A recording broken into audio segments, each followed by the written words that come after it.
വാപ്പ നമ്മളെ പുന്നാര വാപ്പ, നമ്മൾ ഓരോ തിരക്കിലായി പോയത് കൊണ്ടാണ് വാപ്പാന്റെ ഫോട്ടം പൊടിയും പിടിച്ച് കിടന്നു പോയത്.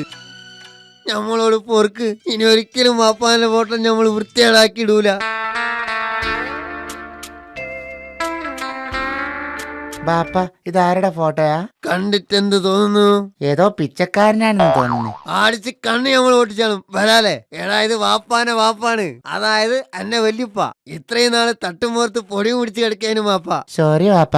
എടാ മോനെ, എന്റെ വല്യപ്പ ആളൊരു മഹാനായിരുന്നു, ഭയങ്കര ധീരനും അതുപോലെ ബുദ്ധിമാനായിരുന്നടാ. എന്തൊരു വിനയം, എന്തൊരു എളിമ. അങ്ങനെ ഒരു മനുഷ്യനെ നാട്ടിൽ കണ്ടിട്ടാൻ പ്രയാസമായിരിക്കും. ഉള്ളതാണ് ബാപ്പ. ഇന്നല്ലാണ്ട് നിന്റെ വല്യപ്പ ഈ നാട്ടിലെ പ്രമാണിയായിരുന്നടോ. കഷ്ടം. നമ്മൾ വലുതായി കല്യാണം കഴിച്ച് കുട്ടികളുണ്ടായാല് ആ കുട്ടികളോട് അവരെ വല്യപ്പാനെ കുറിച്ച് ഇതുപോലെ പറയാൻ ഞമ്മക്ക് യോഗമില്ലാതെ പോയല്ലോ ബാപ്പ.